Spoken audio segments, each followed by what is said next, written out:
ইয়া আইয়ুহার রাসূল বাল্লিগ মা উনজিলা ইলাইকা মির রাব্বিক, হে নবী হে রাসূল, আপনার উপর আপনার রবের পক্ষ থেকে যে কোনো আয়াত নাজিল হয় ওই আয়াতগুলো আপনি মানুষের মাঝে প্রচার করে দিন।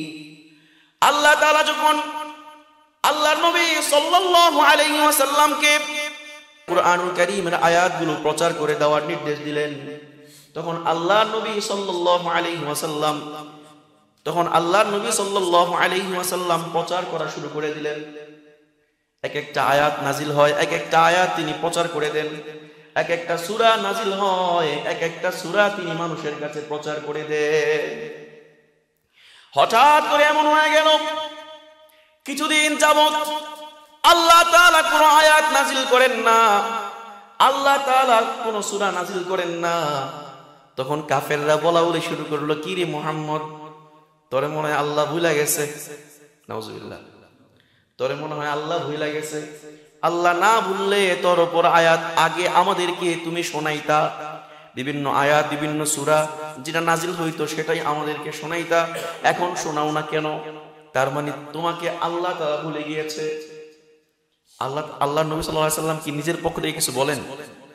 আল্লাহ তাআলা যখনই নাজিল করেন তখনই কি বলেন? আল্লাহ তাআলা নাজিল বন্ধ করে দিয়েছেন, আল্লাহর নবী বলাও বন্ধ করে দিয়েছেন। কাফেররা বলা বলে শুরু করলো, হে মুহাম্মদ, আল্লাহ তাআলা তোমার আল্লাহ তোমাকে ভুলে গিয়েছে। তারপরে আবু লাহাবের স্ত্রী উম্মে জামিল সে আল্লাহর নবীকে বলল, হে মুহাম্মদ, ইন্না শাইতানাকা ক্বাদ তারাক, তোমার কাছে যে একজন শয়তান আসে জিবরাইল নামে, ওই শয়তান কি তোমাকে ভুলে গেছে নাকি? নাউজুবিল্লাহ। শয়তান উনি? আবু লাহাবের স্ত্রী কি বলল?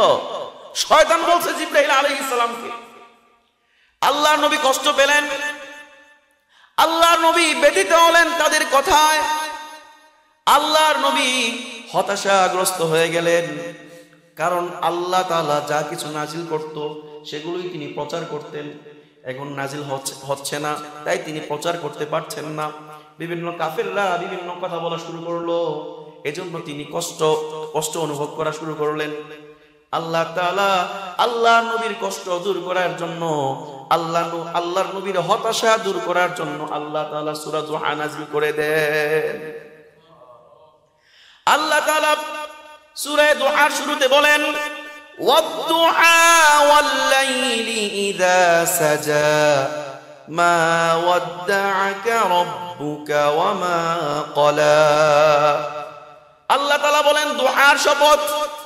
দুহা মানে পূর্বাহ্ন, সকাল যখন সূর্য যখন মোটামুটি উপরের দিকে ওঠে, যখন সূর্যের পরিপূর্ণ আলো হয়, ওই সময়টাকে বলা হয় দুহা, চাঁদের সময়। কিন্তু এই আয়াত দিয়ে উদ্দেশ্য পুরা দিন। কি উদ্দেশ্য? দিনের আলো উদ্দেশ্য। আল্লাহ তাআলা বলেন দিনের আলোর শপথ, ওয়াল-লাইলি ইযা সাজা, এবং রাত্রির শপথ যখন তা নিঝুম হয়, একেবারে গুটগুটে রাত্র হয়ে যায়, তখনকার শপথ। আল্লাহ তাআলা রাত্রির শপথ করেছেন, আবার দিনের শপথ করেছেন। কেন? দিনের শপথ করার দ্বারা উদ্দেশ্য হচ্ছে আল্লাহর নবীর কাছে ওহী আসা। কি বুঝিয়েছেন? ওহী আসাটাকে দিনের সাথে তুলনা করেছেন, আবার ওহী না আসা এটাকে রাতের সাথে তুলনা করেছেন। রাত বলে আল্লাহ নবী ওহী না আসাকে বুঝিয়েছেন, আল্লাহ তাআলা ওহী না আসাকে বুঝিয়েছেন। কেন? আল্লাহ তাআলা দুইটা জিনিসের শপথ করার পর বলতেছেন, মা ওয়াদ্দা'আকা রাব্বুকা ওয়া মা ক্বালা। হে নবী, কাফেররা যে আপনাকে বলে আল্লাহ তাআলা নাকি আপনাকে ভুলে গিয়েছেন, না, আপনাকে ভুলে যান নাই। আপনাকে কি করে ভুলে যাবেন? আপনি তো হচ্ছেন আল্লাহ তাআলার হাবিব। আপনি কি হাবিব? হাবিব মানে এমন, হাবিব আর খলিল। আল্লাহর নবী হচ্ছেন হাবিব, আর ইব্রাহিম আলাইহিস সালাম হচ্ছেন খলিল। আল্লাহর নবী হচ্ছেন হাবিবুল্লাহ, আর ইব্রাহিম আলাইহিস সালাম হচ্ছেন খলিলুল্লাহ, আল্লাহর খলিল। দুটোটার অর্থই কিন্তু বন্ধু। বন্ধুর মধ্যে পার্থক্য আছে। খলিলুল্লাহ মানে এমন ব্যক্তি যে আল্লাহকে সন্তুষ্ট করার জন্য আমল করে কাজ করে, আর হাবিবুল্লাহ মানে এমন ব্যক্তি যাকে সন্তুষ্ট করার জন্য আল্লাহ নিজে কাজ করে। আল্লাহর নবী হচ্ছেন হাবিবুল্লাহ, আল্লাহর বন্ধু। আল্লাহ তাআলা বলছেন, হে বন্ধু, আপনাকে আমি কি করে ভুলে যাই? ফেরেশতা জিবরাইল আপনাকে কি করে ভুলে যায়? আপনাকে তো ভুলে যাইনি, আমিও ভুলে যাইনি, জিবরাইলও ভুলে যায়নি। আমরা শুধুমাত্র কিছু দিনের জন্য আপনাকে বিশ্রাম দিয়েছি। বিশ্রাম দেওয়ার জন্য আপনি আপনার থেকে কয়েকদিনের জন্য কোরআন নাজিল করা বন্ধ রেখেছি। বিশ্রামের প্রয়োজন হয় না? লাগাতার কাজ করা যায়? দিনে রাত্রে সবসময় কাজ করা যায়? কাজ করা যায় না। সারাদিন কাজ করার পরে রাত্রে বিশ্রাম করতে হয়। বিশ্রাম করার দ্বারা আবার পরের দিনের জন্য আমরা সজীবতা, সতেজতা ফিরে পাই, আর সেই সতেজতা দিয়ে আমরা পুনরায় কাজ করা শুরু করতে পারি। আল্লাহ নবী সাল্লাল্লাহু আলাইহি ওয়াসাল্লামের কাছে যে কোরআন আসতো, ওই কোরআনটা একটু ভারী ছিল, ওহিটা ভারী ছিল। ওহি কি পাতলা নাকি? কোরআন কি পাতলা নাকি? বলেন কত ভারী। আল্লাহ তাআলা কুরআনুল কারীমের সূরা হাশরের মধ্যে বলেন, লাউ আনজালনা হাযাল কুরআনা আলা জাবালিন লারাআইতাহু খাশিআ। হে নবী, আমি যদি উহুদ পাহাড়ের উপর কোরআন নাজিল করতাম, কোন পাহাড়ের উপর কোরআন নাজিল করতাম, তাহলে কোরআনের ভারে পাহাড়টা পর্যন্ত খান খান ভেঙে যেত, খান খান হয়ে যেত। এত ভারী কোরআন। তো কোরআন রিসিভ করাটাও তো কষ্টের বিষয়, ঠিক কিনা? আল্লাহ তাআলা যে কোরআন পাঠান জিবরাইলের মাধ্যমে, আর সেই কোরআন রিসিভ করাটাও কষ্টের বিষয়। কেমন কষ্ট! আল্লাহ নবী সাল্লাল্লাহু আলাইহি ওয়াসাল্লামের কাছে যখন কোরআন আসলো, ইকরা বিসমি রাব্বিকাল্লাযী খলাক, কোরআনের প্রথম বাক্য কি? ইকরা বিসমি রাব্বিকাল্লাযী খলাক, খলাকাল ইনসানা মিন আলাক। যখন এই আয়াত নাজিল হয় তখন ছিল প্রচন্ড গরমের দিন। কি ছিল? গরমের দিন, প্রচন্ড শীতের দিন। কি ছিল? প্রচন্ড শীতের দিন। শীতের দিনে আল্লাহর নবী ঘেমে গিয়েছিলেন। এতটা ওজন ছিল যে বহন করতে গিয়ে, গ্রহণ করতে গিয়ে আল্লাহ নবী ঘেমে গিয়েছিলেন।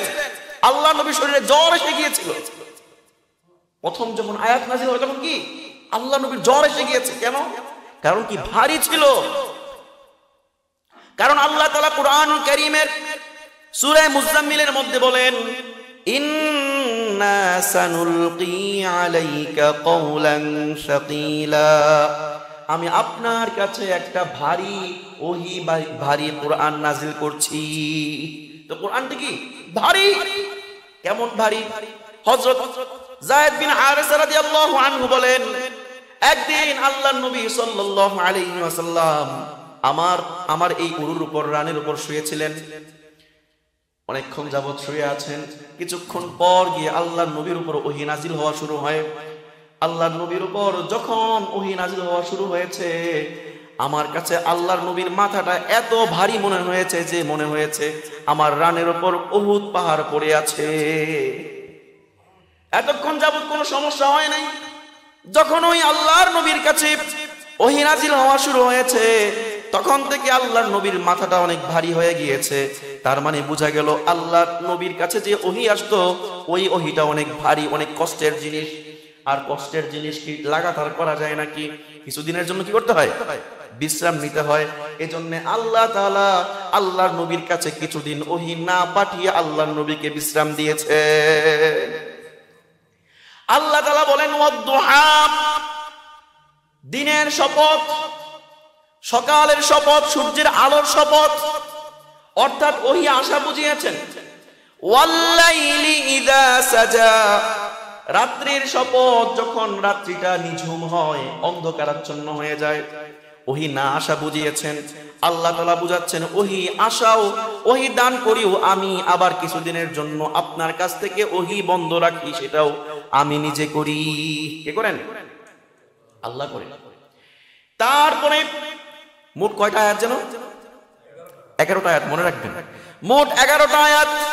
তার মধ্যে 2টা আয়াত চলে গেল। ওয়াদ-দুহা ওয়াল-লাইলি ইযা সাজা, রইল কয়টা? 9টা আয়াত, 2টা আয়াত চলে গেল, রইল 9টা। 9টাকে আবার 3 ভাগ করা লাগবে। কয় ভাগ? প্রথম 3টার মধ্যে আল্লাহ তাআলা আল্লাহর নবীকে সান্ত্বনা দিয়েছেন, আল্লাহর নবীকে সান্ত্বনা দিয়েছেন, আল্লাহর নবীর জন্য পুরস্কারের ঘোষণা করেছেন।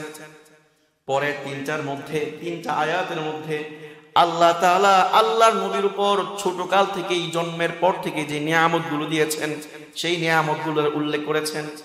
লাস্টের 3টা আয়াতের মধ্যে এই নিয়ামতগুলো পাওয়ার কারণে আল্লাহর নবীকে 3টা কাজ করার নির্দেশ দিয়েছে। প্রথম 3টা আয়াতের মধ্যে 1 নম্বর আয়াতে আল্লাহ তাআলা বলেন, মা ওয়াদ্দাআকা রাব্বুকা ওয়া মা ক্বালা। হে নবী, আপনার রব আপনাকে ভুলে যায় নাই, আপনার উপর রুষ্ট হয় নাই, আপনার উপর বিরক্ত হয় নাই, বরং কোরআনটা নাজিল বন্ধ রেখেছেন শুধুমাত্র আপনাকে বিশ্রাম দেওয়ার জন্য। তো কাফেররা যে বলে, কাফেররা যে অপবাদ দেওয়া শুরু করলো, মুহাম্মদ আল্লাহ তোমাকে ভুলে গিয়েছেন, এটা কি সত্য না মিথ্যা? কাফেররা যে অপবাদ দিল, এই অপবাদটা কি সত্য না মিথ্যা? মিথ্যা ছিল। আল্লাহ তাআলা ডাইরেক্ট মিথ্যা প্রমাণ করে দিলেন। আল্লাহ তাআলা তারপরে আয়াতে বলেন, মা ওয়াদ্দাআকা রাব্বুকা ওয়া মা ক্বালা ওয়ালাল আখিরাতু খায়রুল লাকা মিনাল উলা। হে নবী, আপনার জন্য পরকালটা দুনিয়ার চাইতে উত্তম। আল্লাহ তাআলা আল্লাহর নবীকে বুঝাচ্ছেন, হে নবী, পরবর্তী দিনগুলো আপনার জন্য আগের দিনের চাইতে উত্তম হবে। ভবিষ্যৎটা আপনার জন্য অতীতকালের চাইতে উত্তম হবে। কারণ আল্লাহর নবী সাল্লাল্লাহু আলাইহি ওয়াসাল্লাম যখন মক্কায় ছিলেন, মক্কায় মার খেয়েছেন কিনা? মক্কায় মার খেয়েছেন, সাহাবায়ে কেরাম মার খেয়েছে, কিন্তু মদিনায় যাওয়ার পর মার খাইছে না মার দিছে? কি করছে? তো আগে ছিল মায়ের খাওয়ার দিন, পরে ছিল মায়ের দেওয়ার দিন। ভালো হয়েছে? পরিস্থিতি কি হয়েছে? আরো ভালো হয়েছে। আল্লাহ তাআলা আল্লাহর নবীকে বুঝাচ্ছেন, ওয়ালাল আখিরাতু খায়রুল লাকা মিনাল উলা। হে নবী, আপনার ভবিষ্যৎটা আপনার পূর্বের অতীতের চাইতে ভালো হবে। আর এই আয়াতের আরেকটা ব্যাখ্যা হচ্ছে, আপনার পরকালটা আপনার এই দুনিয়ার চাইতে অনেক শ্রেষ্ঠ। আল্লাহ নবী সাল্লাল্লাহু আলাইহি ওয়াসাল্লাম একদিন শুয়েছিলেন, চাটাইয়ের উপর শুয়ে আছেন। এমন সময় চাটাই থেকে ওঠার পর, ঘুম থেকে ওঠার পর দেখা গেল তার পিঠে অনেকগুলো দাগ পড়ে গিয়েছে। আব্দুল্লাহ বিন মাসউদ রাদিয়াল্লাহু আনহু বলেন, ইয়া রাসূলুল্লাহ, ইয়া হাবিবাল্লাহ, আপনার পিঠে কোনো দাগ পড়ে না যায়, এই জন্য আমরা চাটাইয়ের উপর নরম কিছু বিছিয়ে দেওয়ার ব্যবস্থা করি। আল্লাহ নবী সাল্লাল্লাহু আলাইহি ওয়াসাল্লাম বললেন, না, এটা তো দুনিয়া, দুনিয়া তো আরামের জায়গা না। দুনিয়া কি না? দুনিয়া আরামের জায়গা না। দুনিয়ার আরামের জায়গা না, আরামের জায়গা হচ্ছে আমার জন্য জান্নাত, পরকাল। এই পরকালটা হচ্ছে আমার জন্য আরামের জায়গা, শান্তির জায়গা। দুনিয়াতে কষ্ট করে যাই, আখেরাতে গিয়ে আমি শান্তি পাবো, আখেরাতে গিয়ে অনেক সম্মান পাবো। আল্লাহ তাআলা আমাকে দিয়েছেন। কিসের মাধ্যমে? কোন আয়াতের মাধ্যমে? আল্লাহ এই আয়াতের মাধ্যমে দিয়েছেন, ওয়ালাল আখিরাতু খায়রুল লাকা মিনাল উলা।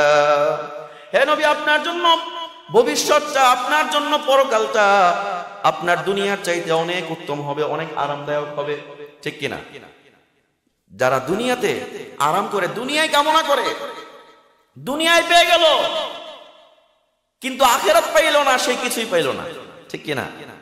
কিন্তু কেউ যদি আখিরাত পেয়ে যায়, দুনিয়াতে কষ্টে কষ্টে তার জীবন পরিচালিত হয়েছে, জীবন কেটেছে কষ্টে, কষ্টের মধ্য দিয়ে কেটেছে, কিন্তু সে আখিরাতে ভালো কিছু পেয়ে গেছে, তার মতো সফল আর কেউ নাই। আছে নাকি?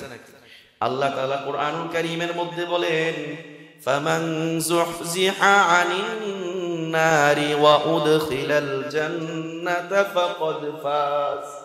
যে ব্যক্তি জাহান্নাম থেকে মুক্তি পেয়ে জান্নাতে চলে গেল, সেই হচ্ছে সফল। সেই কি? সফল। সুতরাং আমাদের সফলতা দরকার। আল্লাহ তাআলা আল্লাহর নবীকে সান্ত্বনা দিয়ে বললেন, হে নবী, আপনার পরকালটা দুনিয়ার চাইতে অনেক উত্তম হবে। 2 নাম্বার কনফার্মেশন, সান্ত্বনা। 3 নাম্বার সান্ত্বনা, আল্লাহর নবীকে আল্লাহ তাআলা বলছেন, ওয়ালা সাউফা ইউতিকা রাব্বুকা ফাতারদা। আল্লাহ তাআলা বলেন, হে নবী, আপনার রব আপনাকে এমন কিছু দান করবেন যা পেয়ে আপনি সন্তুষ্ট হয়ে যাবেন। সুবহানাল্লাহ বলুন। আল্লাহ তাআলা আল্লাহ নবীকে বলতেছেন, হে নবী, আপনার রব আপনাকে এমন জিনিস দান করবেন যা পেয়ে আপনি সন্তুষ্ট হয়ে যাবেন। সকল ক্ষেত্রে আল্লাহর নবীর যখনই কষ্ট, আল্লাহর নবীর যখনই হতাশাগ্রস্ত হয়ে যেতেন, আল্লাহর নবী যখনই কষ্ট পেতেন, দুঃখ পেতেন, তখন দুঃখ দূর করার জন্য আরেকটা ভালো কিছু আল্লাহর নবীর সামনে আল্লাহ তাআলা হাজির করে দিতে। আল্লাহর নবী সাল্লাল্লাহু আলাইহি ওয়াসাল্লাম যখন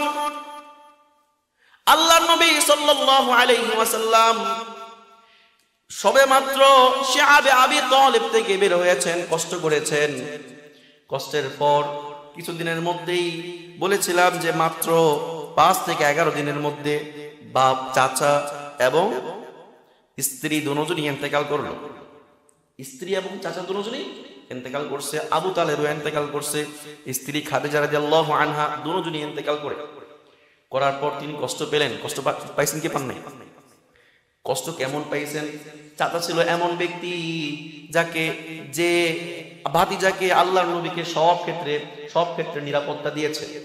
সব ক্ষেত্রে চাচা আবু তালেব ভাতিজাকে নিরাপত্তা দিয়েছিল, নিরাপত্তা পেয়েছিল। কিন্তু যখন চাচা ইন্তেকাল করলো তখন নিরাপত্তাহীনতায় ভুগছে, কষ্টের মধ্যে আছে। আবার টাকা পয়সার প্রয়োজন হলে সকল ক্ষেত্রে টাকা খরচ করেছিল স্ত্রী খাদিজা রাদিয়াল্লাহু আনহা। তিনিও যখন ইন্তেকাল করলেন, সান্ত্বনা দেওয়ার জন্য একমাত্র উপায় ছিল খাদিজা রাদিয়াল্লাহু আনহা, তিনিও ইন্তেকাল করলেন। কষ্ট পেয়েছেন, কষ্ট দূর করার জন্য আল্লাহ তাআলা আল্লাহর নবীকে মেরাজে নিয়ে যান। কোথায় নিয়ে গেছেন? মেরাজে নিয়ে গেছেন। জিবরাইল আলাইহিস সালামকে বললেন, হে জিবরাইল, আল্লাহ তাআলা বললেন, জিবরাইল, তুমি তো দেখতেছো আমার নবী কত কষ্ট করতেছে, কষ্ট করার আর আমি কষ্ট সহ্য করতে পারছি না। যাও, নবীকে দুনিয়া থেকে আসমানে নিয়ে আসো, আরশে নিয়ে আসো, তার সাথে কথা বলি এবং কথা বলার মধ্য দিয়ে তার মন থেকে কষ্টগুলা দূর করে দে। আল্লাহর নবীকে কষ্ট দূর করার জন্য, সন্তুষ্ট করার জন্য আল্লাহ তাআলা দুনিয়াতে রাখেন নাই নবীকে। দুনিয়া থেকে আরশে আজিম ভ্রমণ করিয়ে আল্লাহর সাথে সাক্ষাৎ করিয়ে আল্লাহর নবীর কষ্ট আর দুর্দশা দূর করে দিয়েছে। এখন আরেকটা বিষয় এখন আলোচনা করতেই হয়। মেরাজ যে আমরা বলি, এই মেরাজটা কি বর্তমান বিজ্ঞান সমর্থন করে? বিজ্ঞান কি সমর্থন করে? এই মেরাজটা আল্লাহ নবী সাল্লাল্লাহু আলাইহি ওয়াসাল্লাম এত দূর পর্যন্ত পৌঁছে গিয়েছেন। আল্লাহ নবী সাল্লাল্লাহু আলাইহি ওয়াসাল্লাম যে আসমানকে ভেদ করেছেন, এই আসমান ভেদ করাটা কি বিজ্ঞান সম্মত? বিজ্ঞান কখনো বলে?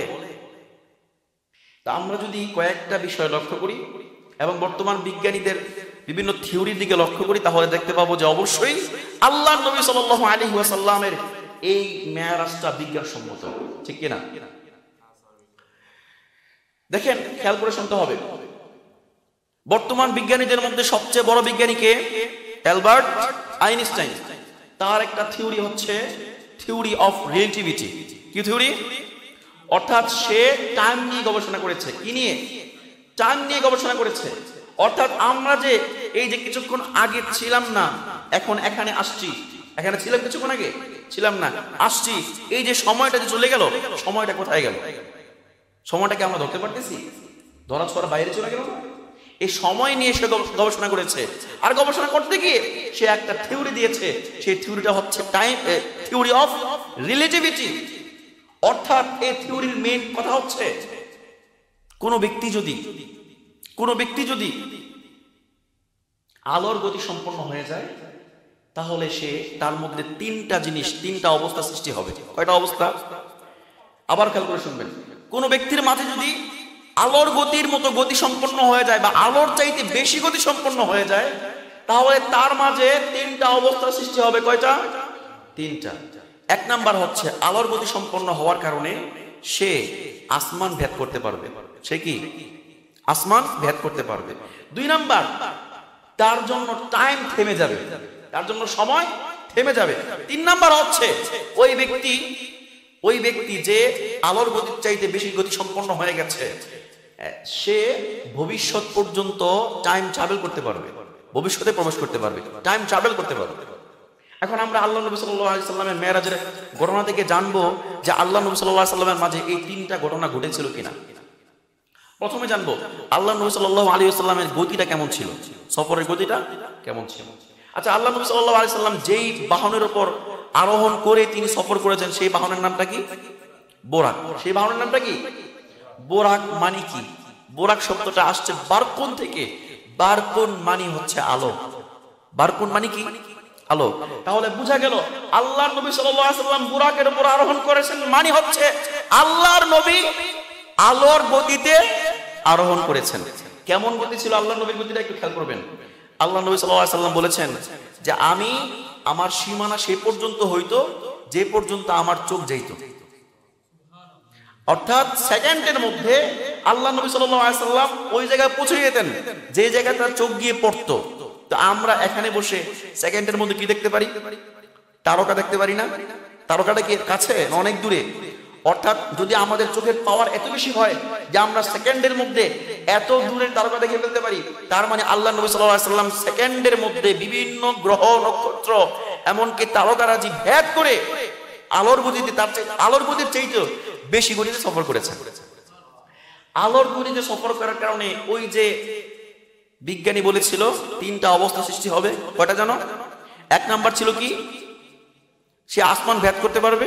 দুই নাম্বার, তার জন্য টাইম থেমে যাবে। তিন নাম্বার হচ্ছে সে ভবিষ্যতের টাইম ট্রাভেল করতে পারবে।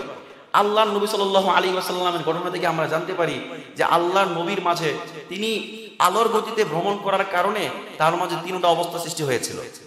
এক নাম্বার, তিনি আসমান ভেদ করেছিলেন। ভেদ করেছিলেন কিনা?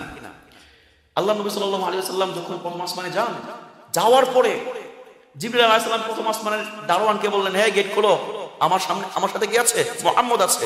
গেট খুলে দিলেন। তার মানে কি? আল্লাহ নবী আসমান ভেদ করেছেন আলোর গতিতে সফর করার কারণে। দুই নাম্বার দেখেন, আল্লাহ নবীর জন্য টাইম থেমে গিয়েছিল। হাদিসে বর্ণিত আছে আল্লাহ নবী সাল্লাল্লাহু আলাইহি ওয়াসাল্লাম মেরাজে যখন যান, যাওয়ার পথে কত ঘটনা ঘটেছে। তারপরে বাইতুল মুকাদ্দাসে গিয়েছেন, সেখানে গিয়েও কত ঘটনা ঘটেছে। আসমান পর্যন্ত গিয়ে বিভিন্ন নবীদের সাথে কথাবার্তা বলেছেন। তারপরে আল্লাহর সাথে কথা বলেছেন, বিভিন্ন আল্লাহর পক্ষ থেকে বিভিন্ন গিফট পেয়েছেন, সেগুলো নিয়ে দুনিয়ায় এসেছেন। আল্লাহর নবীর ঘরে এসেছেন। ঘরে আসার পর দেখেন তিনি যে ঘুম থেকে উঠে গিয়েছিলেন, যেই শীতটা গরম ছিল সেই শীত এখনো পর্যন্ত গরম আছে, ঠান্ডা হয়নি। আল্লাহর নবীর জন্য টাইম থেমে গিয়েছিল। কেন? কারণ তার সফরটা ছিল কেমন? আলোর গতিতে, আলোর গতির চাইতেও বেশি। তিন নম্বর অবস্থা, যে ব্যক্তি আলোর গতির চাইতে বেশি গতি সম্পন্ন হয়ে যাবে, তার মাঝে তিনি টাইম ট্রাভেল করতে পারবেন, ভবিষ্যৎ দেখতে পারবেন। আল্লাহ নবী সাল্লাল্লাহু আলাইহি সাল্লাম ভবিষ্যৎ দেখে এসেছেন। কিভাবে? আল্লাহ নবী সাল্লাল্লাহু আলাইহি সাল্লাম হাদিসের মধ্যে বলেছেন, আমি জান্নাতে গিয়ে, আমি যখন মেরাজে যাই, মেরাজে গিয়ে জান্নাতে দেখলাম যে কিছু লোক জান্নাতে অবস্থান করতেছে, আবার কিছু লোক জাহান্নামে অবস্থান করতেছে। আচ্ছা আপনারা বলুন তো, জান্নাতে জাহান্নামে মানুষ কখন যাবে?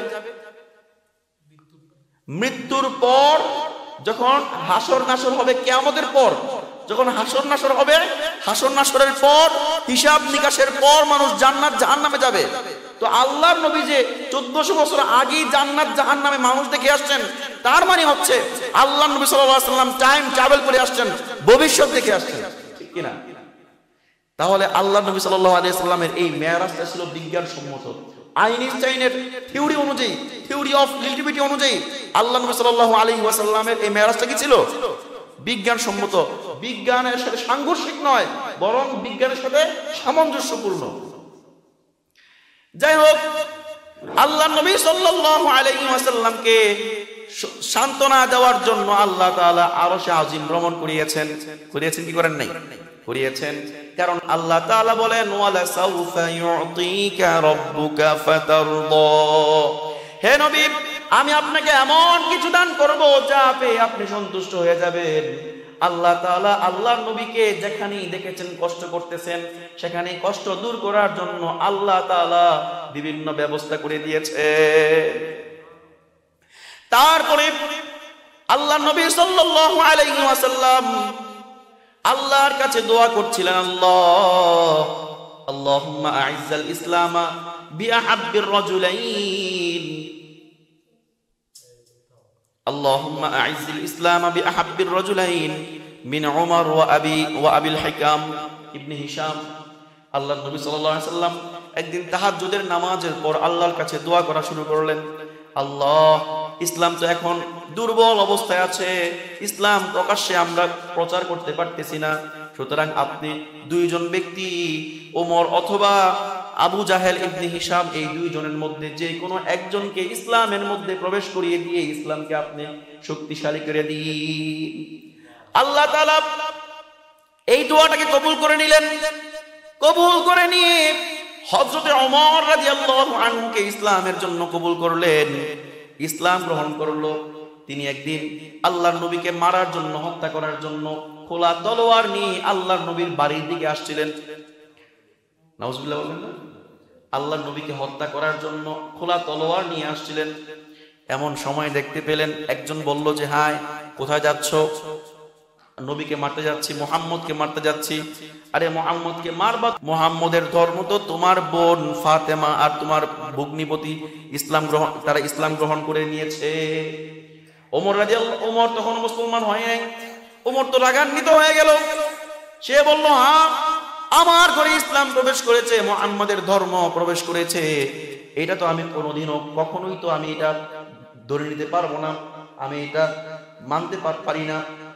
তখন সাথে সাথে আল্লাহর নবী সাল্লাল্লাহু আলাইহি ওয়াসাল্লামের বাড়ির দিকে না গিয়ে চলে গেল বোনের বাড়ির দিকে। গিয়ে দেখলো যে নিজের বোন কোরআন তেলাওয়াত করতেছে, কোরআন পড়তেছে, তেলাওয়াত করতেছে। দেখে তো রাগে অগ্নিশর্মা হয়ে গেল, রাগে আগুন হয়ে গেল, মারা শুরু করলো। কিছুক্ষণ পর চিন্তা করলো, যখন দেখলো যে বোনের শরীর থেকে রক্ত বের হওয়া শুরু হয়েছে, তখন মাথায় চিন্তা আসলো, আরে ধর্ম গ্রহণ করেছে এই জন্য কি একজনকে মারতে হয় নাকি? মেরে রক্ত বের করে দিয়েছি। আচ্ছা বলো, তুমি যে পড়তেছিলে সেই কিতাবটা নিয়ে আসো একটু দেখি। ওমর রাদিয়াল্লাহু আনহু বোনের কাছে কিতাব দেখতে চাইলেন। বোন তো বললেন, না কিতাব দেখা সম্ভব না, তুমি যদি ওযু করে আসো, পবিত্র হয়ে আসো, তাহলে দেখতে পারবা, কারণ তুমি এখন নাপাক অবস্থায় আছো। ওমর রাদিয়াল্লাহু আনহু পবিত্র হয়ে বোনের কাছে আসলো।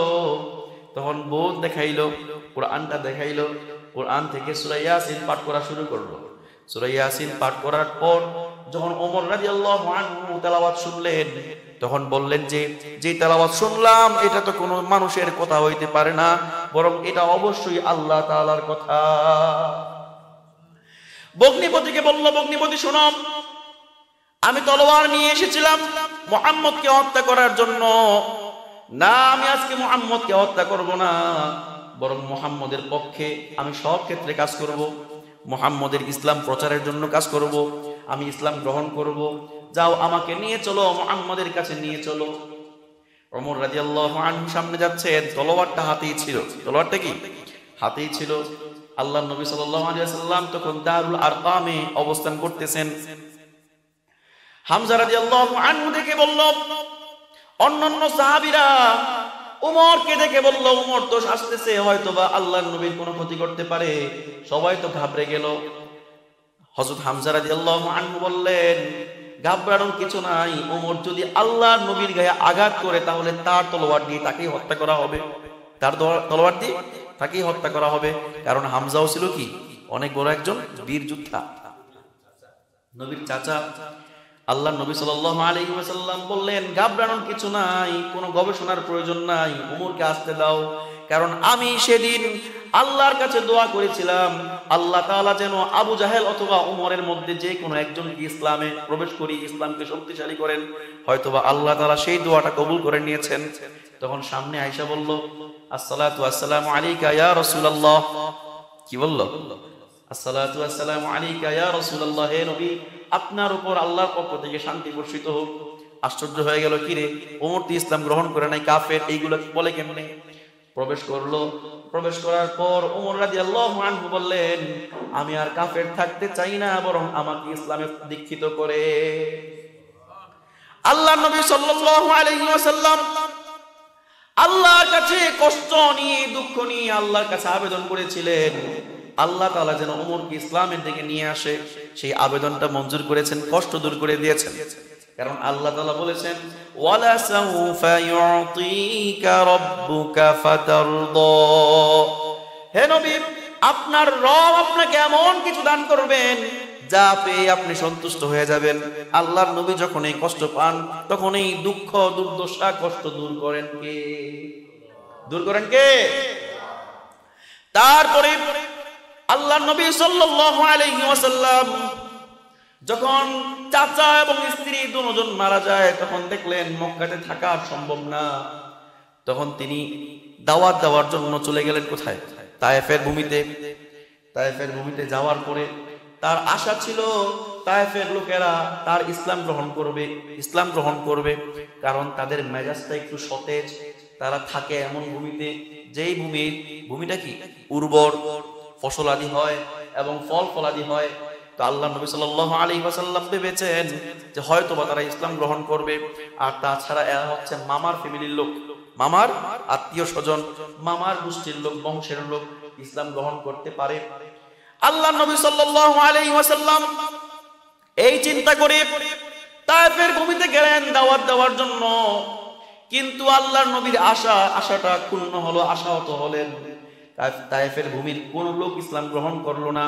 গ্রহণ না করলেও পারত, কিন্তু আল্লাহর নবীকে মারতে মারতে রক্তাক্ত করে এমন ভাবে আঘাত করেছে যে মাথার রক্ত দিয়ে আল্লাহর নবীর জুতা পর্যন্ত পায়ের সাথে লেগে গিয়েছিল। এমন অবস্থা হয়ে গিয়েছিল। আল্লাহর নবী বুক ভরা কষ্ট নিয়ে তায়েফ থেকে ফিরতেছিলেন।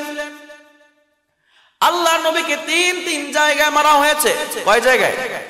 3 জায়গায় মারা হয়েছে। আল্লাহর নবী বুক ভরা কষ্ট নিয়ে মক্কার দিকে ফিরতেছিলেন। এমন সময় ফজরের সময় হয়ে গেল। ফজরের সময় তিনি ফজরের নামাজ আদায় করলেন। ফজরের সময় আল্লাহ তাআলা কিছু জিনকে পাঠায় দিলেন। জিনেরা সামনে দিয়ে যাচ্ছিল, তেলাওয়াত শুনে থমকে দাঁড়ালো।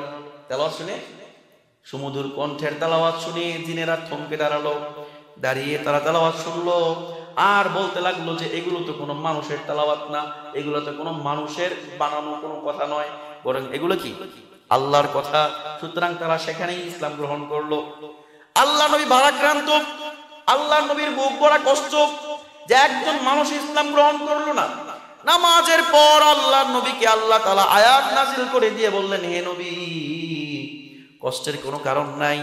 যদি মানুষ জাতি আপনার ধর্ম গ্রহণ করে নাই, তায়েফের ভূমির লোকেরা আপনার ধর্ম গ্রহণ করে নাই, কিন্তু কিছুক্ষণ পূর্বে আপনি যখন নামাজ পড়ছিলেন, নামাজের মধ্যে আপনার তেলাওয়াত শুনে একদল অদৃশ্য জাতি, জিন জাতি ইসলাম গ্রহণ করে মুসলমান হয়ে গেছে। আল্লাহ তাআলা আয়াত নাযিল করে বলেন, قل أوحي إلي أنه استمع نفر من الجن فقالوا إنا سمعنا قرآنا عجبا। হে নবী আপনার কাছে ওহী নাযিল করা হয়েছে এই মর্মে যে قل أوحي إلي أنه استمع نفر من الجن, জিনের একটি দল আপনার পাশ দিয়ে যাচ্ছিল, তারা আপনার তেলাওয়াত শুনে ইসলাম গ্রহণ করেছে। সুবহানাল্লাহ বলবেন না? ইসলাম গ্রহণ করেছে, সে ব্যাপারে আল্লাহর নবীকে আল্লাহ জানাই দিয়েছেন। যখন আল্লাহ নবী বুক ভরা কষ্ট এই খবর শোনার পর আল্লাহর নবী খুশি হয়ে গেলেন। আল্লাহর নবী খুশি হয়ে গেলেন, কারণ আল্লাহর নবীকে খুশি করার দায়িত্বটা কে নিয়েছে? আল্লাহ নিজে নিয়েছে। আল্লাহ তাআলা নিজেই বলেছেন, ওয়ালা সাউফা ইউতিকা রাব্বুকা ফাতারদা। হে নবী আপনি যখনই কষ্ট পাবেন আল্লাহ তাআলা আপনাকে এমন কিছু দান করবেন যা পেয়ে আপনি সন্তুষ্ট হয়ে যাবে। সন্তুষ্ট হয়ে গেছে। তারপরে কিয়ামতের ময়দানে আল্লাহর নবী সাল্লাল্লাহু আলাইহি ওয়াসাল্লাম মাকামে মাহমুদের নিচে মাথাটাকে নিচু দিয়ে সিজদারত অবস্থায় কান্নাকাটি করতে থাকবেন। এমন প্রশংসা আল্লাহর করবেন, আল্লাহর নবী নিজে বলেন এত প্রশংসা ওই দিন আমি করব যে প্রশংসা এখন আমি করতে পারতেছি না। আল্লাহ নবী দুনিয়ায় এত প্রশংসা আল্লাহর করতে পারেন নাই যত প্রশংসা মাকামে মাহমুদের নিচে সিজদায় পড়ে আল্লাহ তাআলা আল্লাহর নবী কান্না করবেন আর আল্লাহর প্রশংসা করবেন। আল্লাহর নবী কান্না দেখে আল্লাহর আরশে জোশ খেলে যাবে। আল্লাহ তাআলা বলবেন, ইয়া মুহাম্মদ ইরফা রাসাক, হে মুহাম্মদ তুমি তোমার মাথা উঠাও, ওয়াসাল তু'তা, তুমি কি চাও চাও আমার কাছে, তুমি যা চাও আমি তোমাকে তাই দিব, তুমি যা চাও আমি তোমাকে তাই দিব। ওয়াশফা তুশাফা, হে মুহাম্মদ তুমি যার জন্য আমার কাছে সুপারিশ করবা আমি তোমার সুপারিশ তার জন্য গ্রহণ করে নিব। আল্লাহ নবী সন্তুষ্ট হয়ে যাবেন, খুশি হয়ে যাবেন। তারপরে আল্লাহ নবী আবার মলিন হয়ে থাকবেন। আল্লাহ নবীর মলিনতা দূর করার জন্য, কষ্ট দূর করার জন্য আল্লাহ তাআলা বলবেন, হে মুহাম্মদ, হে ফেরেশতারা শোনো, মুহাম্মদকে সন্তুষ্ট করার জন্য তার উম্মতের মধ্যে যার অন্তরে বিন্দু পরিমাণ ঈমান আছে প্রত্যেককে জাহান্নাম থেকে তুলে জান্নাতে নিয়ে যাও। এই কথা শোনার পর আল্লাহ নবী খুশি হয়ে যাবেন। তো আল্লাহ নবী যেখানে ব্যথিত হচ্ছেন, যেখানে কষ্ট পাচ্ছেন, সেখানে সন্তুষ্ট করছেন কে? আল্লাহ নিজে। আল্লাহ নবীকে সন্তুষ্ট করার দায়িত্ব আল্লাহ নিজে নিয়েছেন, অন্য কাউকে দেন নাই। তো এই তিনটা আয়াতের মধ্যে আমরা জানতে পারলাম যে আল্লাহ তাআলা আল্লাহ নবীকে সান্ত্বনা দিয়েছেন। কি দিয়েছেন? পরের তিনটা আয়াতের মধ্যে আল্লাহ তাআলা আল্লাহ নবীর প্রতি কি কি নিয়ামত দান করেছেন, বাল্যকাল থেকে কি কি নিয়ামত আল্লাহ নবীর উপর ছিল, সেই নিয়ামত গুলো তিনটা নিয়ামত আলোচনা করেছেন। তারপরের তিনটা আয়াতে যে তিনটা নিয়ামত আল্লাহ নবী পেয়েছেন, তিনটা নিয়ামত পাওয়ার কারণে আল্লাহ নবীকে তিনটা কাজ করার নির্দেশ দিয়েছেন। তো প্রথম তিনটা নিয়ামত নিয়ে আলোচনা করি। আল্লাহ তাআলা বলেন, আলাম ইয়াজিদকা ইয়াতীমান ফাআওয়া। কি বলেছেন? আলাম ইয়াজিদকা ইয়াতীমান ফাআওয়া। হে নবী, আপনাকে কি আমি এতিম হিসেবে পাই নাই? এতিম পাওয়ার পরে আপনাকে আমি তো আশ্রয় দিয়েছি। আশ্রয় দিয়েছেন কে? আল্লাহ নবী সাল্লাল্লাহু আলাইহি ওয়াসাল্লাম যখন জন্মগ্রহণ করেন তখন তার বাবা ছিল না, বাবা ইন্তেকাল করেছেন। জন্মই হয়েছেন এতিম অবস্থায়, জন্ম হয়েছেন এতিম অবস্থায় জন্ম হয়েছেন। জন্মের পর মা দায়িত্ব নিয়েছে। 4 বছর পর্যন্ত মা হালিমা, দুধমা হালিমার কাছে ছিল। 6ষ্ঠ বছরে আবার নিজের মাও ইন্তেকাল করে আশ্রয়হীন হয়ে পড়েন। তখন আল্লাহ তাআলা বলতেছেন, তুমি আশ্রয়হীন নও, তোমার জন্মের পর থেকে আমি যেহেতু আশ্রয়ের মধ্যে রেখেছি, সুতরাং তোমার দাদার অন্তরে তোমার প্রতি আমি মহাব্বত তৈরি করে দিলাম। আল্লাহ নবীর দাদা আব্দুল মুত্তালিব আল্লাহ নবীর দায়িত্ব গ্রহণ করলেন। আল্লাহ নবীকে সব সময় ট্যাকেল দিতেন, সব সময় নিরাপত্তা দিতেন। আল্লাহর নবী যেন কোনো ক্ষতি না হয়, কোনো অনিষ্টের সম্মুখীন না হয়, এজন্য দাদা আব্দুল মুত্তালিব সব সময় দেখতেন। আব্দুল মুত্তালিব ছিল সমাজের নেতা, মক্কার নেতা। মক্কার আল্লাহর নবীকে এত মহব্বত করতেন আব্দুল মুত্তালিব, নেতা যে আসনে বসতো নাতিকে ওই আসনে বসাতো। আব্দুল মুত্তালিব অন্য কোন নাতিকে এত সম্মান করতো না, এত মহব্বত করতো না, অন্য কোন নাতিকে এত স্নেহ করতো না যতটা মহব্বত, যতটা স্নেহ আল্লাহর নবীকে করতেন। কারণ দাদা আব্দুল মুত্তালিব বলতো, এই তো আমার নাতি, এই নাতি জন্মের সময় অনেক অলৌকিক বিষয় আমি দেখেছি। আল্লাহ নবীর জন্মের সময় কি আব্দুল মুত্তালিব অনেক অলৌকিক বিষয় দেখছে, সেগুলো অন্যদিন ইনশাআল্লাহ আলোচনা করব। তো আল্লাহ তাআলা আল্লাহর নবীর যখন মা ইন্তেকাল করলো, দাদা দায়িত্ব নিয়েছেন। 8 বছর বয়সে দাদাও ইন্তেকাল করলেন, আশ্রয়হীন হয়ে পড়লেন। দাদা ইন্তেকালের আগে তার আল্লাহর নবীর চাচা আবু তালেবকে দায়িত্ব দিয়ে গেলেন, আবু তালেব তুমি তোমার ভাতিজা মুহাম্মদকে সব সময় নিরাপত্তা দিবে, সব সময় তার ভালোটা দেখবে, তার দেখভাল করবে, তার দায়িত্ব গ্রহণ করো। আবু তালেব দায়িত্ব গ্রহণ করেছে। অর্থাৎ আল্লাহ তাআলা একের পর এক একজনের মাধ্যমে আল্লাহর নবীর নিরাপত্তার ব্যবস্থা করেছেন। আল্লাহ তাআলা আল্লাহর নবীকে আশ্রয় দিয়েছেন বিভিন্ন জায়গাতে। বাবা মারা যাওয়ার পর মার কাছে আশ্রয় ছিল, মা মারা যাওয়ার পর দাদার কাছে আশ্রয় ছিল, আবার দাদা ইন্তেকালের পর চাচার কাছে আশ্রয় ছিল। চাচা তো ইন্তেকাল করেছেন। আল্লাহর নবীর বয়স যখন 50 বছর, তখন আল্লাহর নবীর বয়স যখন 50 বছর, তখন আল্লাহর নবীর চাচা ইন্তেকাল করেছে। যাই হোক, তখন আশ্রয় দরকার ছিল, কিন্তু এই সময় এতিম ছিলেন না আল্লাহর নবী সাল্লাল্লাহু আলাইহি ওয়াসাল্লাম। তো আল্লাহর নবীকে আল্লাহ বলতেছেন, আলাম ইয়াজিদকা ইয়াতীমান ফাআওয়া। হে নবী, আল্লাহ তাআলা কি আপনাকে, আমি কি আপনাকে ইতিম হিসেবে পাই নাই? ইতিম পাওয়ার পরে আমি আপনাকে আশ্রয় দিয়েছি। আশ্রয় দিয়েছেন কে? তারপরে দ্বিতীয় নিয়ামতের কথা বলতেছেন, ওয়াওয়াজাদাকা দাল্লান ফাহাদা। আল্লাহ তাআলা আপনাকে পেয়েছেন কোরআন হাদিস সম্পর্কে, ধর্ম সম্পর্কে অনবহিত, তারপরে তিনি ধর্মের দীক্ষা দিয়েছেন, ধর্মের শিক্ষা দিয়েছেন। তো আল্লাহর নবী 40 বছর পর্যন্ত ধর্ম কি কর্ম কি জানতেন নাকি? জানতেন না। আল্লাহ নবী জেনেছেন যখন থেকে কোরআন নাজিল হয়েছে, তখন থেকে। আল্লাহ তাআলা সূরা নিসার মধ্যে বলেন, ওয়া আল্লামাকা মা লাম তাকুন তা'লাম। হে নবী, আল্লাহ তাআলা আপনাকে এমন জিনিস শিক্ষা দিয়েছেন যে সম্পর্কে আপনি জানতেন না। আল্লাহ নবী 40 বছরের আগ পর্যন্ত কিছুই জানতো না। আল্লাহ তাআলা ওহীর মাধ্যমে, কোরআন নাজিল করার মাধ্যমে আল্লাহ তাআলা নবীকে সব কিছু জানিয়েছেন। 2 নাম্বার উপকারিতা, 2 নাম্বার নিয়ামতের কথা বলছেন।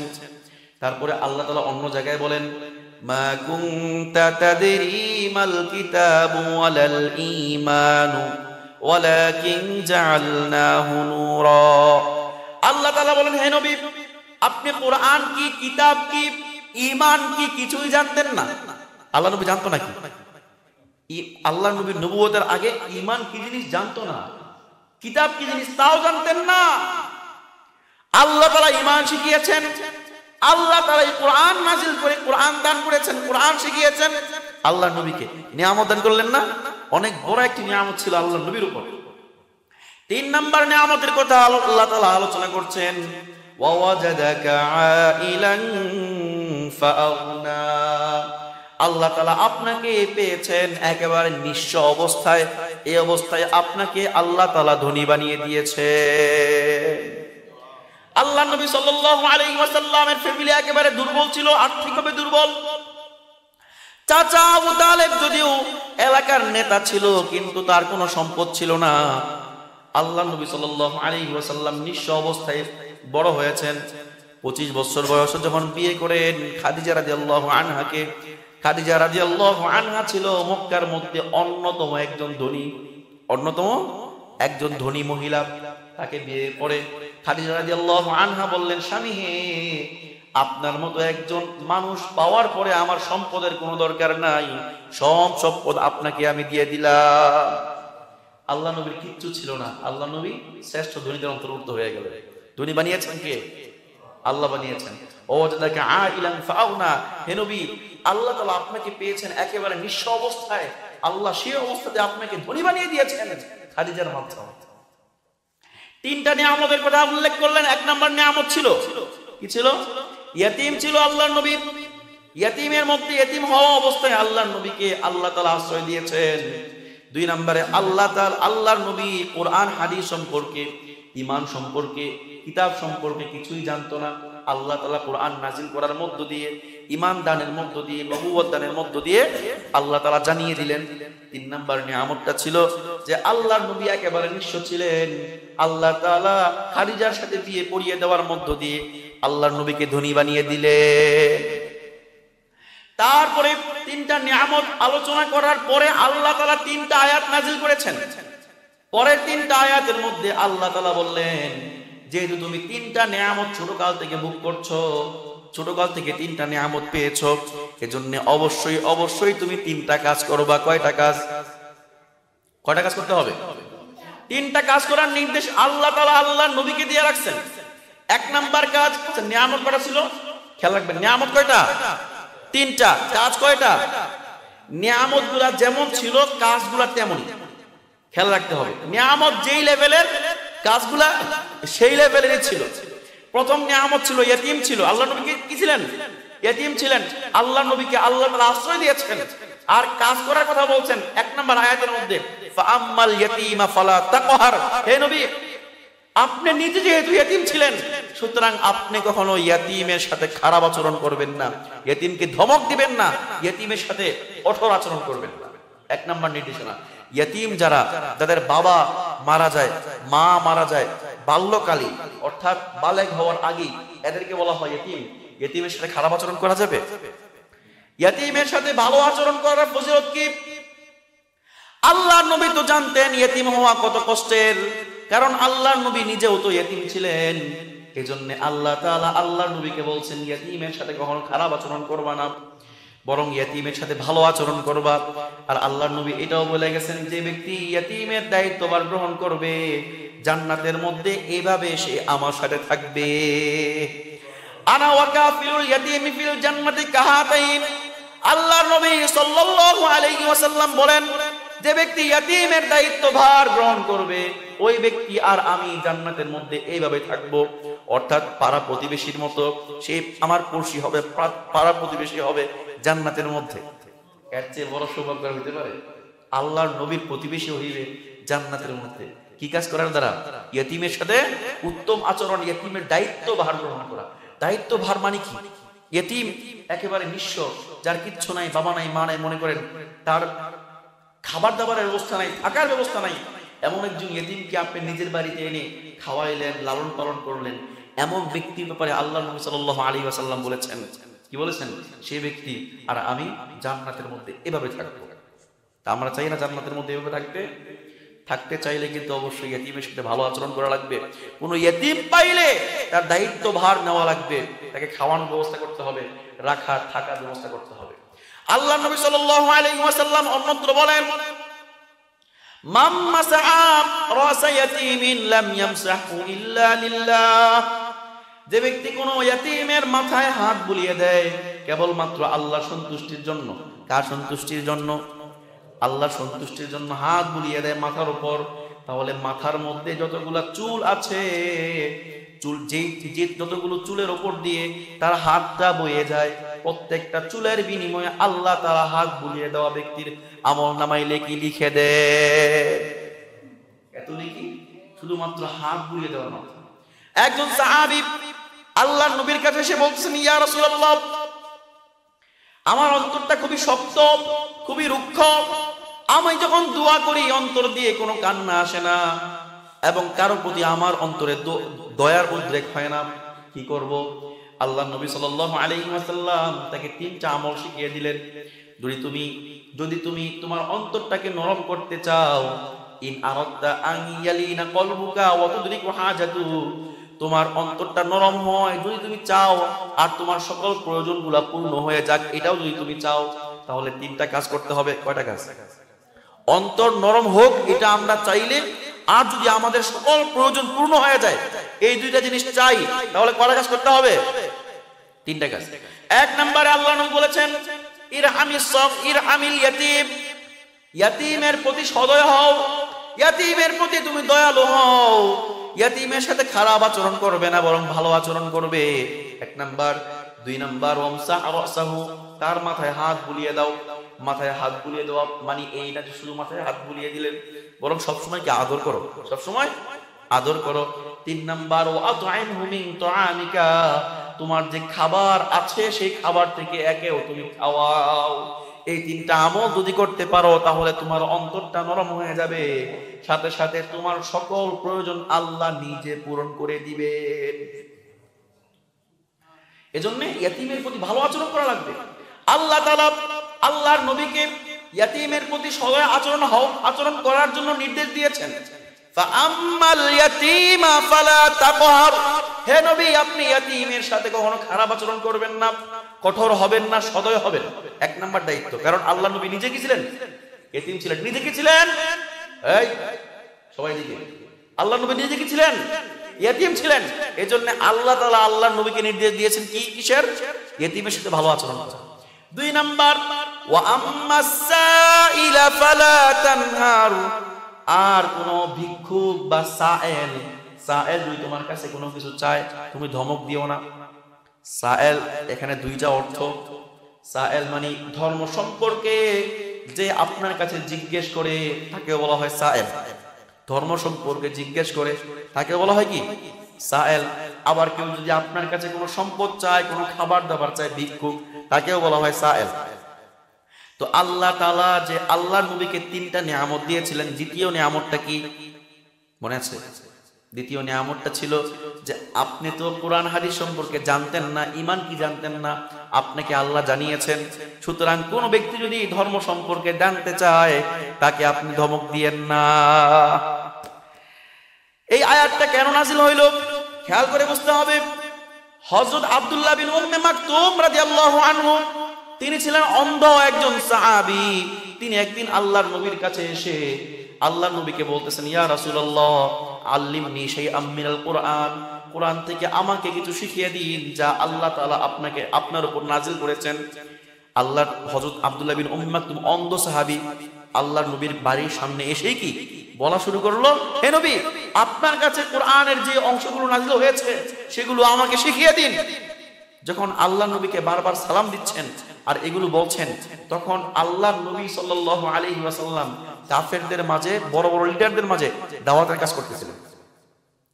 আল্লাহর নবী কাফেরদের মাঝে দাওয়াতের কাজ করছিলেন। বড় বড় লিডারদের মাঝে, যেই লিডারদেরকে সব সময় পাওয়া যায় না, এমন লিডারদেরকে নিয়ে দাওয়াতের প্রচার করতেছিলেন। যখন বারবার আব্দুল্লাহ বিন উম্মে মাকতুম ডাকতেছিল, তিনি কিছুটা বিরক্ত হয়ে তিনি আর ওদিকে খেয়াল করেন না, ওদিকে যান নাই, তাকে শেখানোর জন্য যান নাই। কাফেরদেরকে নিয়ে তিনি ব্যস্ত আছেন, দাওয়াতের কাজে ব্যস্ত আছেন। তখনই আল্লাহ তাআলা এই দৃশ্যটা দেখে আল্লাহ তাআলা সূরা আবাসার কয়েকটা আয়াত নাযিল করে দেয়। আল্লাহ তাআলা বললেন, আবাসা ওয়া তাওয়াল্লা, আপনার কাছে যে ব্যক্তি এসেছিল ওই ব্যক্তি যখন চলে গিয়েছে, যাওয়ার সময় তার ভ্রুটা কুঞ্চিত হয়েছিল। তার এভাবে কি তার কপালটা এরকম কুঞ্চিত হয়েছিল। তার কেমন অবস্থা ছিল আল্লাহ সেটাও এখানে উল্লেখ করে দিয়েছে। আবাসা ওয়া তাওয়াল্লা, সে এসেছিল আপনার কাছে, এসেছিল শুধুমাত্র অন্তরটাকে পরিষ্কার করার জন্য, আপনার কাছে কোরআনের যা যা নাযিল হয়েছে সেগুলো জানার জন্য, শেখার জন্য, কিন্তু আপনি এর প্রতি ভ্রুক্ষেপ করেন নাই। এজন্য তিনি কিছুটা এভাবে ভ্রুকুঞ্চিত করে চলে গিয়েছেন। আনজা আহুল আমা, একজন অন্ধ ব্যক্তি এসেছিল। আল্লাহ তাআলা এভাবে তার প্রশংসা করে বলতেছেন এবং নবীকে অনেকটা নিন্দাই করেছেন, অনেকটা কি নিন্দা করেছেন। এই আয়াতের তাফসীরের মধ্যে, তাফসীর ইবনে কাসির তাফসীরে কুরতুবীতে উল্লেখ আছে, আল্লাহর নবী সাল্লাল্লাহু আলাইহি ওয়াসাল্লামের কাছে সূরা আবাসার এই আয়াতগুলো নাযিল হওয়ার পর থেকে আব্দুল্লাহ বিন উম্মে মাকতুমকে যখন ওই দেখতেন, তখনই আব্দুল্লাহ বিন উম্মে মাকতুমকে বলতেন, আব্দুল্লাহ তুমি তো এমন ব্যক্তি যার জন্য আল্লাহ তাআলা তার নবীকে নিন্দা করেছেন। আব্দুল্লাহকে বলতেন, আব্দুল্লাহ তুমি তো এমন ব্যক্তি যার জন্য আল্লাহ তার নবীকে, মানে আমাকে নিন্দা করেছেন, এটা বলতেন। আর আল্লাহর নবী নিজের গায়ের চাদরটা আব্দুল্লাহর নিচে বিছায় দিতেন। সুবহানাল্লাহ। তো এই জন্য আল্লাহ বলছেন, ও আম্মাস সাইলা ফালা তানহার, কোন কেউ যদি আপনার কাছে এসে দ্বীন সম্পর্কে জিজ্ঞেস করে তাহলে তাকে তাড়িয়ে দিবেন না, বরং যেই হয় তাকে আপনি শোনাইবেন। আপনার কাছে যা যা নাযিল হয়েছে সেগুলো একে শিখিয়ে দিবেন। নির্দেশটা কার? আল্লাহ তাআলার। কারণ হে নবী আপনি তো নিজেও কোরআন সম্পর্কে জানতেন না, ঈমান সম্পর্কে জানতেন না, আল্লাহ তাআলা আপনার উপর অনুগ্রহ করে আপনাকে জানিয়েছেন। সুতরাং আল্লাহ যে বিষয়ে আপনার উপর অনুগ্রহ করেছেন তা অন্যকে জানিয়ে দিবেন, গোপন রাখবেন না, ধমক দিবেন না, তাড়িয়ে দিবেন না। 3 নম্বরে আল্লাহ তাআলা বলতেছেন, ওয়া আম্মা বিনি'মাতি রাব্বিকা ফাহাদ্দিস, আর আপনার উপর যে নিয়ামতগুলো আল্লাহ তাআলা দিয়েছেন এই নিয়ামতগুলো মানুষের কাছে বর্ণনা করুন। দেখেন 3 নম্বর নিয়ামতটা কি ছিল? 3 নম্বর নিয়ামত ছিল আপনি ছিলেন নিঃস্ব, আপনাকে আল্লাহ তাআলা ধনী বানিয়েছেন। তো আল্লাহ তাআলা আবার নির্দেশ দিচ্ছেন 3 নম্বরে গিয়ে, হে নবী আল্লাহ তাআলা আপনাকে যে নিয়ামতগুলো দিয়েছেন এগুলো মানুষের কাছে প্রচার করুন। অর্থাৎ আপনি তো ধনী হয়েছেন আর্থিকভাবে, কিন্তু আপনার আধ্যাত্মিক যে ধনী হয়েছেন আপনি কোরআন পাওয়ার মধ্য দিয়ে, ঈমান পাওয়ার মধ্য দিয়ে, সেগুলো মানুষের কাছে প্রচার করবেন, সেগুলো গোপন রাখবেন না। আল্লাহ নবী গোপন রাখছেন? কোন নিয়ামত কি গোপন রাখছেন? কোনো কিছু গোপন রাখে নাই। আর নিয়ামত বলতে এখানে কি উদ্দেশ্য? নিয়ামত বলতে সম্পদ যা আছে সেগুলো প্রচার করতে বলছেন, দেখানো বলতে কি, একটা হলো অহংকার প্রদর্শন করা, আরেকটা হলো আছে তা সত্ত্বেও গোপন রাখা। দুরকম না, দুটোই করা যাবে না, অহংকারও করা যাবে না, আবার থাকলেও গোপন করা যাবে না।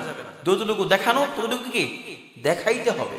ওয়া আম্মা বিনি'মাতি রাব্বিকা ফাহাদ্দিস, এজন্য আল্লাহ নবী সাল্লাল্লাহু আলাইহি ওয়াসাল্লাম বলেছেন, ইন্নাল্লাহা জামিলুন ইউহিব্বুল জামাল, আল্লাহ তাআলা নিজে সুন্দর, আল্লাহ তাআলা সুন্দরকে মুহাব্বত করেন। ওয়া ইউহিব্বু আন ইয়ারা আসারা নি'মাতিহি আলা আবদি, আল্লাহ তাআলা এটাও মুহাব্বত করেন যে তার বান্দাদের গায়ে যেন আল্লাহর নিয়ামত তিনি দেখতে পান। অর্থাৎ এক সাহাবী আল্লাহর নবীর কাছে আসছে, তার গায়ে ছিল একেবারে জীর্ণ শীর্ণ জামা কাপড়। আল্লাহ নবী সাল্লাল্লাহু আলাইহি ওয়াসাল্লাম জিজ্ঞেস করলেন, আলাকা মালুন, তোমার কি কোনো সম্পদ নাই, মাল সম্পদ নাই? সে বলল, হ্যাঁ আছে, কিন্তু মাল সম্পদ আমি ব্যবহার করি না, রেখে দিছি, এই সিরা ফালাই করে থাকি।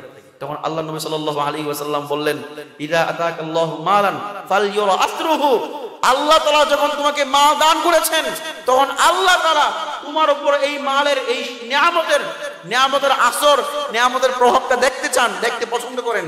গোপন রাখো না, যেটা আছে সেগুলো কি প্রকাশ করো, প্রচার করো।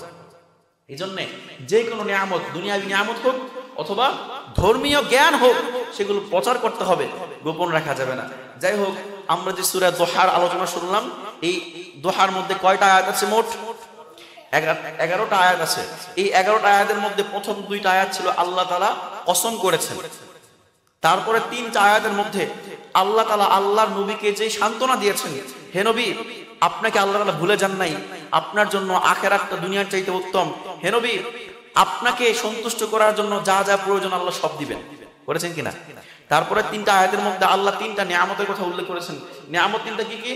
এক নাম্বার হচ্ছে আল্লাহ তাআলা বলতেছেন, আপনি ছিলেন ইয়েতিম, আমি আশ্রয় দিয়েছি। 2 নাম্বার হচ্ছে আপনার কাছে ধর্মীয় কোনো জ্ঞান ছিল না, আমি আপনাকে ধর্মীয় জ্ঞান দান করেছি। 3 নাম্বার হচ্ছে আপনি ছিলেন একেবারে নিঃস্ব, আমি নিজে আপনাকে ধনী বানিয়ে দিয়েছি খাদিজার সাথে বিয়ে দেওয়ার মধ্য দিয়ে। তারপরে 3টা নির্দেশনা আল্লাহ তাআলা দিয়ে রাখছেন। 1 নাম্বার নির্দেশনা হচ্ছে ইয়েতিমের সাথে খারাপ আচরণ করা যাবে না, করা যাবে? ইয়েতিমের সাথে কঠোর আচরণ করা যাবে না। 2 নাম্বার, কোন সায়েল যদি আসে, হয়তোবা ধর্মীয় বিষয়ে জিজ্ঞেস করলো অথবা ভিক্ষুক আপনার কাছে কিছু চাইলো, খারাপ আচরণ করা যাবে না, ভালো কথা দিয়ে তাকে বিদায় জানাইতে হবে, না থাকলে আর থাকলে দিয়ে দিতে হবে। এই 2 নাম্বার নির্দেশনা। আর 3 নাম্বার নির্দেশনা হচ্ছে যে যেই নিয়ামতগুলো আল্লাহ তাআলা আমাদের মাঝে দিয়েছেন, সেই নিয়ামতগুলো প্রচার করতে হবে, প্রকাশ করতে হবে, গোপন রাখা যাবে না। যা কিছু বলা হলো, আল্লাহ তাআলা আমাদের সকলকে বুঝার, আমল করার তৌফিক দান করুন।